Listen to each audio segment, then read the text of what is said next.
Hello, welcome to Michael Espina YouTube channel, new upload video every week. Please don't forget to subscribe, like and comment. Ang buto ng kakao ay kinukuha mula sa halaman ng coco, kung saan ang buto ng kakao ay ginagawang tsokolate. Ang buto ng kakao ay sinasangag, tinutusta at dinudurog para maging tsokolate. Mula naman dito ginagawa ang dark chocolate bar, na may 30–80% na purong tsokolate na hinaluan ng asukal, cocoa butter at iba pang sangkap. Mataas ito sa cacao content kaya mas mapait ang lasa nito at ito ay pinakamayaman sa sustansya at mas mataas ito sa antioxidant. Paalaala lamang, hinay-hinay at huwag sosobrahan ang pagkain ng dark chocolate dahil ito ay mataas sa calories. Dahil kung sobra-sobra ang ating kakainin, ay maaari itong pagmulan ng obesity, at mas magiging prone tayo sa pagkakaroon ng lifestyle diseases or heart disease, diabetes at cancer. Mga posibleng healthy benefits sa pagkain ng dark chocolate. Number 1. Very nutritious. Ang dark chocolate na may mataas na nilalaman na cocoa ay mas maganda at mas masustansya. Ang quality dark chocolate ay mayaman sa fiber, iron, magnesium, copper, manganese at kaunting iba pang minerals. Ang 100 grams bar ng dark chocolate na may 70–80% cacao ay naglalaman ng 11 grams of fiber, 66% of the DV4 iron, 57% of the DV4 magnesium, 196% of the DV4 copper, 85% of the DV4 manganese.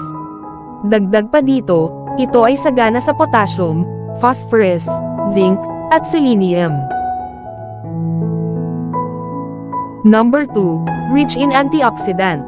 Isang magandang source ng antioxidant ang dark chocolate, dapat lang tayo kumain ng mga pagkaing mayaman sa antioxidant, upang maprotektahan ang cells ng ating katawan.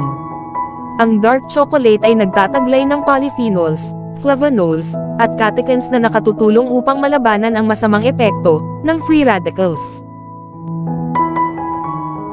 Number 3. May improve brain function. Ang pagkain ng dark chocolate ay nakatutulong sa blood flow through the brain, upang maboost ang mood at cognitive function ng utak. Pinapataas nito ang daloy ng dugo sa utak, upang gumawa ito ng mabuti at mahasa ang iyong memorya. Ang dark chocolate at cocoa powder ay mayaman sa flavonoids at antioxidants. Ang flavonoids sa chocolate ay maaaring pagandahin ang memorya at pabagalin ang age-related mental decline. Number 4. Good for the heart health. Mayroon magandang epekto ang pagkain ng dark chocolate sa pagpapababa ng kolesterol sa katawan, posibleng mabawasan rin ang tsanse sa pagkakaroon ng pagbara ng kolesterol sa iyong mga arteries, at bababa ang tsanse na magkaroon ng sakit sa puso. Ayon sa pag-aaral, ang regular na pagkain ng tsokolate ay mababa ang panganib para sa heart disease ng 42%, pero dapat pure dark chocolate ang kakainin at walang iba pang halong ingredients.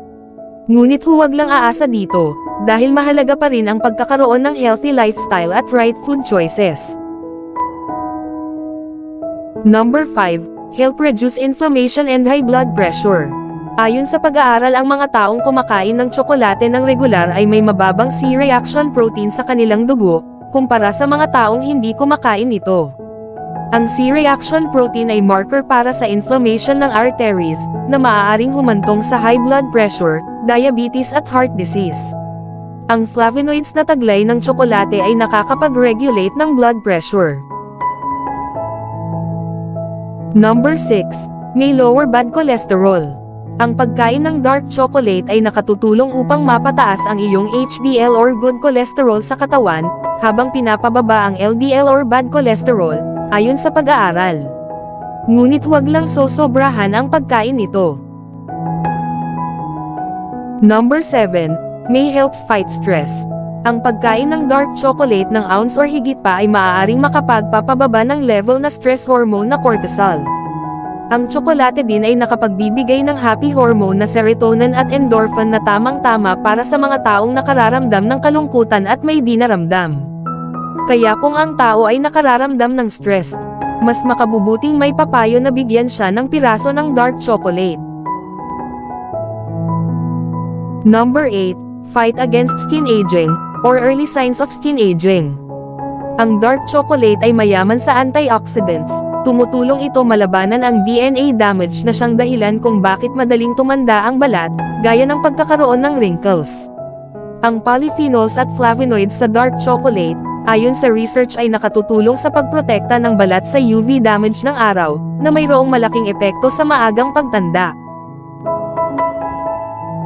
The bottom line. Tala, maraming tsokolate sa pamilihan ay hindi masustansya. Piliin ang quality dark chocolate na may 70% or mas mataas ang cocoa content. Ang dark chocolate ay karaniwan naglalaman ng asukal, subalit ang taglay nito ay kadalasan ay kakaunti, at mas maitim ang tsokolate, mas kakaunting asukal na tinataglay nito. Ang tsokolate ay isang kapansin-pansin na pagkain, at may lasang kahanga-hanga habang nagpapatunay ng makabuluhang benepisyo sa kalusugan. Thank you for watching. Please don't forget to subscribe, like and comment.